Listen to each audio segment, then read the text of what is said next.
welcome to Rex Arthur TV. This is the Rex Arthur Show. I'm your host, Rex Arthur, where we discuss LGBTQ issues with an LGBTQ perspective. And today we want to discuss about race relations in the LGBTQ spheres. And of course, race relations is a very big topic. That's why I've specified it to LGBTQ spheres because I would have talked about it in the whole world. But I think I will do it in the whole world, and so that we can make this a lava of fikir video. Um, but why I did that was because there was a time there was some war between, and even there's another war that has just happened, war of words between Elton John and the AIDS conference. Some people felt that he was a bit racist by not referring to the HIV/AIDS people in a nice way, and he said he was using the word these people, and so some people really found that offensive. And then also this year's Pride has been filled with a lot of racial animosity. There was a very nice video by one black guy who came out and was not happy that he declared pride is too white. And and I got what he was saying, because people feel like sometimes the white people take over pride, LGBTQ pride. And I, of course, I'm neutral when it comes to racial issues.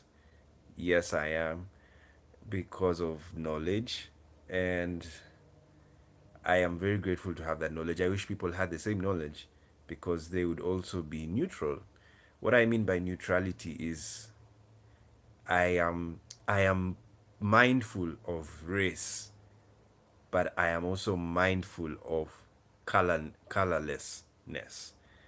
Meaning, I know races exist. I know they're different genetic groups, but I don't use them to be racist towards somebody.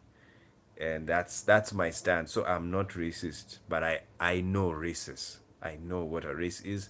And that's what I want to discuss, because I was even thinking to myself, most of the times the videos I make are based on thoughts. I don't just wake up. I have to think of them. And so I was thinking today, like, I watched something and they were showing bikers, these bikers who support Trump. And the journalist was complaining that, which was right, but I want to correct the journalist again, is that the most of the bikers were white. There was no black biker. And I was like, duh, you looked at the state where those bikers are, the Midwest. Basically, there are very few blacks who live in the Midwest of America. Majority of blacks live in the South, which is a very strange phenomenon, but a powerful one. I love it because, that in the South, where blacks live, majority of the blacks live, that is where they were enslaved. Their ancestors were enslaved there. And it's so symbolic that you walk on the same soil that your great great great grandfather worked on, and you walk on it. Now you're a free person. Even it's more beautiful. Can you imagine having a house, mortgaged house? You've cleared the mortgage of your house in a southern state, and you're a black person. My God, it's heaven, because you're now not gonna pay rent anymore. It's your house, and this was the land where your ancestor was enslaved. It's symbolic victory. It's you just smell the air and say, yes, I've conquered America. And yeah, because now you're free. You can even get your own house, you can have your own family, you can do all your things. That's why I'm very happy for the LGBTQ, the black community, because in the black community, the other reason of race is a very tough thing for the LGBT community, the black LGBT community. The trans women are also ignored, completely ignored, because they suffer a lot of transphobia. There, if you look at the number of trans women who are killed, there are more black trans women killed than white trans women. But again, as you followed my videos, it's because of a reason. They are gen- biologically more black trans people than white. Biologically. It's weird. It just happens to be that there are more black people who are trans. And so, what does that mean? That when it comes to murders of trans people, there'll be more black trans people being murdered. If it was the case that white trans women were being killed in high numbers more than the black trans women, then you could say there's something wrong in the white community, because the white trans women are a minority. They are not as many. So every time, there's something in data and in knowledge that we study, that when you put something in a cluster, you can put it again in another cluster. Then you put it again in another cluster. You keep on putting them in clusters, clusters until you go down. So like you can calculate the number of trans women in America. Then you calculate how many trans women are black and how many trans women are white. Then you calculate how many of the black trans women live in the east, and how many black trans women, like that. You keep on going down. You narrow in. That's what you call detailed analysis in my lingo. Anyway, so let's go back. So now, this story of the bikers, I said, like, I told myself, nah, I mean, did you expect to see a black biker supporting Trump? I mean, it's not that it can't happen, but first of all, you look at the geographical setting. They are coming from a state where there are very few blacks. So it's given that if there's any organization that is formed in that state, most of them will not even have one black person. So the racial relations are also based on the geographical, I mean the racial makeup of a geographical place. There are some countries in Africa that have very few white people, very few. You can even count. And there are others which have very many white people. So that means the racial relations in those countries is thoroughly different. And as I've told you, it's the same in America. Not all blacks live in the Midwest. So what does that mean? They will not have maybe racial tensions like in states whereby there's a proportionate number of blacks and whites, like Florida. You saw what happened to Trayvon Martin and Zimmerman. I mean, Trayvon is black, Zimmerman is white. So the why is that? It's because Florida is a very mixed up place. So it means racial tensions are are able to happen, much as racial relations are also able to take place. You go to South Africa, it's a that's why South Africa is a rainbow nation. It's a mixed races, and they have. But the good thing about South Africa, the racial tension is not that much, even though it is a bit silent. It's subtle. You know, the races they still live apart, but at least the blacks are free to live anywhere. And because that was what South Africa needed. South Africa was basically oppression of the black person until 1994, when they were liberated. Because the real people who felt the liberation in 94 were the black people. Now, so let's go back to now that's racial relations. I've told you there are differences in geographical space. Now, secondly, in racial relations, especially LGBTQ, like Grinder, once there was a time people in Grinder you are allowed to pick a race, you know, whom you want to date. And I noticed something. Many of us are homogeneous. We like dating our kind. We like dating our kind. And Some people, they like, you're black, you go for black. You're white, you go for white. You're Asian, you go for Asian. And very few people are interracial. That's the conclusion we get. Very few people are interracial. Majority of people are, they are not racist, and that's what I want to bring out. That just because you love your race does not make you racist. You see, that's what people who are interracial need to understand, that it's not racism to like a person of your same race. It is racism to claim that a race is superior and therefore deserves to vanquish another race because of their superiority. That is racism. But to like your race, yes, to like your race, or to feel like I want to have a relationship with my fellow race man, it's not wrong. It's just endogamous. It's like the endogamous marriages in most cultures. Most people marry within themselves. They marry their tribes mates. Reason being, it's easy to understand the person. The person has the same culture. They have the same views about life. They speak the same. So there's a way you can relate with them, and therefore you'll have less problems amongst each other.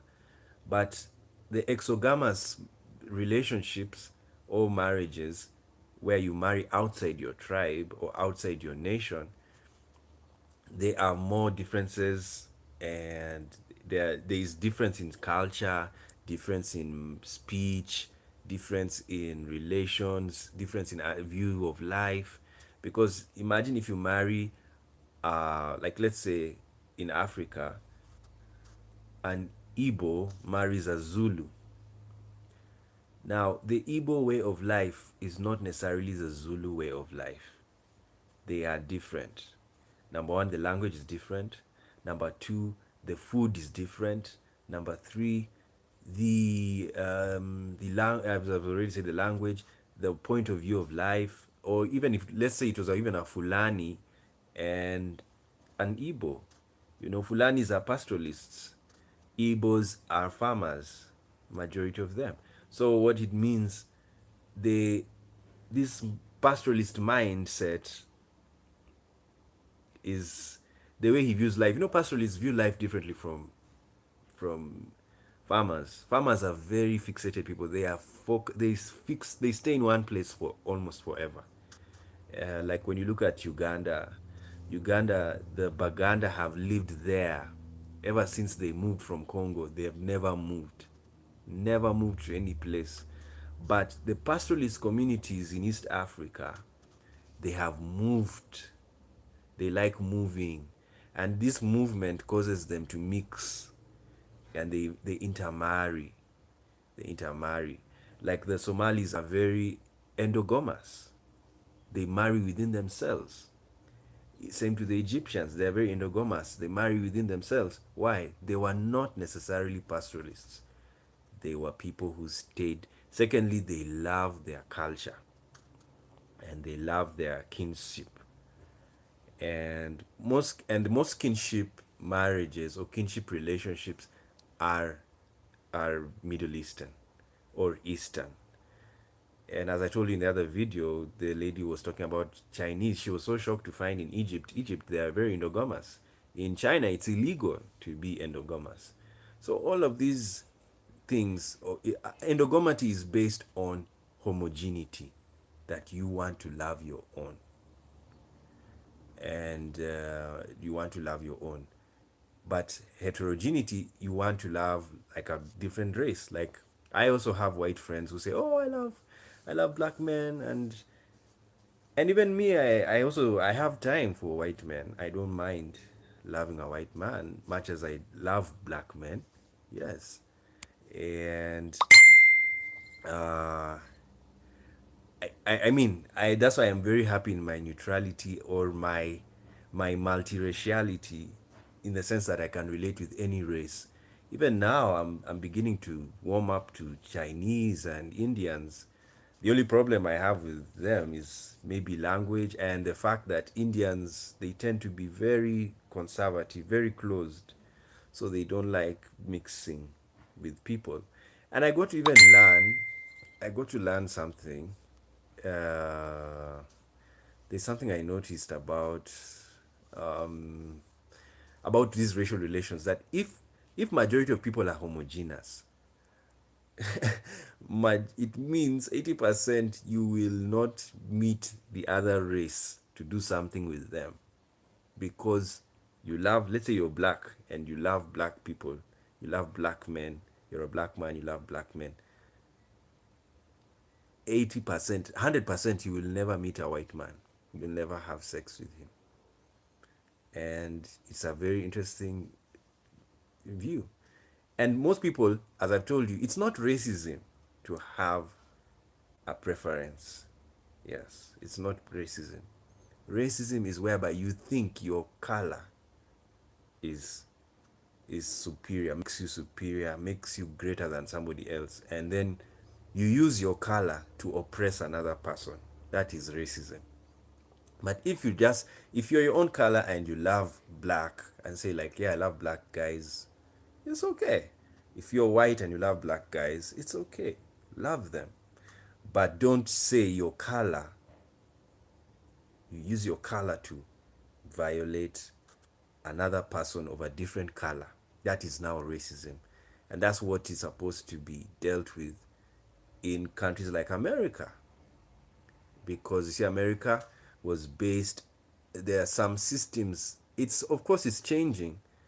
America did well. That's why when Obama was president, it was like, wow, this is the end of racism in America, because whites voted for him. That's what people need to know. Much as blacks voted for him, the big thing we were all waiting for, it was not a joke. You know, Obama would have lost. Had America been very racist, he would not get it, because they'll just say, what? He has black blood? Nope. We don't have time for that. We know black people, you know, those who are racist, they would say that. But he won twice. Why?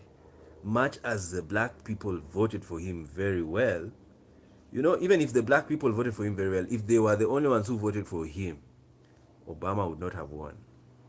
Yes, because America is a white dominated nation, white majority. So he needed to get white votes, much as he was going to get black votes with ease. So for him to get the white votes was like, wow, that was wonderful. And now you're already seeing Trump is also trying to woo the blacks. Why? Because he's realized if he comes out like somebody who depends on the white majority, you know, Trump can actually just depend on the white majority. But because America is, that's why there's something beautiful about America. The young generation is thoroughly interracial or colorless. They don't have that color problem.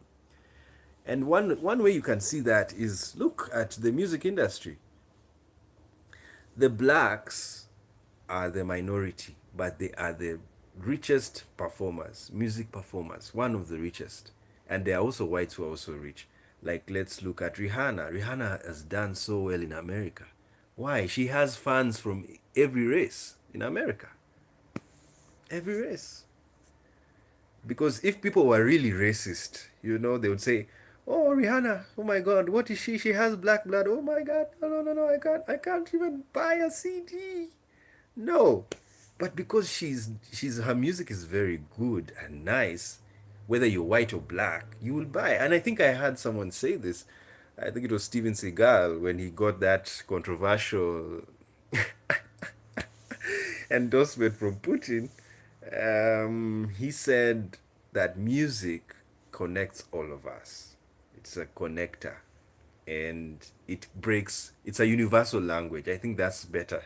He didn't say that, but I remember the quote like that. Music is a universal language, so it connects all of us, irrespective of race. So if music is good, whether it is by a black or white or yellow or blue, it will sell in all races. And so that's what happened in America when Obama became president.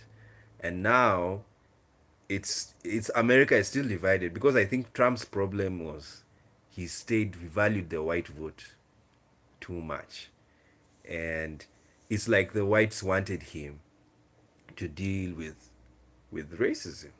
I mean, to deal with their fear of losing power. They feel they're losing power as a race, so they had to put someone like him. Like, I mean, look at Hillary Clinton. You know why she also lost? Blacks didn't really feel her. Yes, they really didn't, because it was the worst, and not worst, it was the most dirty election. 2016. I've never seen that. The dirt they dragged out for Hillary, it was like, this lady is not going to get it at all. So they even brought the racist clips, all time that the husband. Imagine Bill Clinton was called the first black president. Why? Blacks liked him. He, he, during his time, the economy did very well, and blacks, when the economy does well, it's you look at the black population, they get jobs. That's why, if even right now, they it's you look at the black population, because they're unemployed, yet they're a minority. If America was very fair, right now all blacks would be working. And now the problem we'd be dealing with is white unemployment. Why? Because whites are the majority, but they don't have an employment problem. Yet blacks are the minority, yet they are amongst the most unemployed. So there is a big question mark. Because when you're a minority, it's very easy to deal with you. Even as we say LGBTQ people, they're a minority. So what does that mean? They can all get jobs and you finish. If I'm the manager, I finish with the minorities first, give them everything. Then I deal with the majority. Then once you finish with the majority, everybody will have jobs, because the hardest work is to deal with the majority. Yes, there are many. But it's strange that where there's a country has LGBTQ minority, and then they are jobless. What does that tell you? That country is homophobic. Yes. So when you find a country that blacks are the minority, but they are the most jobless, then it means that country is racist. That's how it is. That's the mathematics. So because the reality is, a minority, all of them can get jobs because they are few. So the only problem you're going to work on is to make sure the majority numbers get jobs. So anyway, that is racial relations and racism, and both in LGBTQ spheres. Of course, I wanted to do LGBTQ spheres alone. I've already done that, but I've covered also the world in a short way. Those are my thoughts. So I am going to conclude my thoughts this way. To love your own race is not racism. But to declare that your race is better than another and use that, your race, to oppress another race, that is racism and should not be tolerated. It should not be allowed. It's the same as even white nationalism, black nationalism, all of these nationalisms around the world. Nazism was nationalism, and they boasted that the Aryan race was the greatest. It was the greatest. And they used that to oppress. They used it to oppress and murder Jews and gays. That was now where they overstepped. What you're supposed to do is just say, I'm born black. And it's like, duh. I mean, like, what were you expecting? You are black. Have you ever felt, even if you paint yourself white, I mean, it won't change. You only know how to be black. You only know how to be black. You don't know how to be white. Even if you lighten your skin, how? It's okay, lighten, but you don't know what it means to be white. You only know what it means to be black. So like, duh. You will like your race. You will feel good about who you are.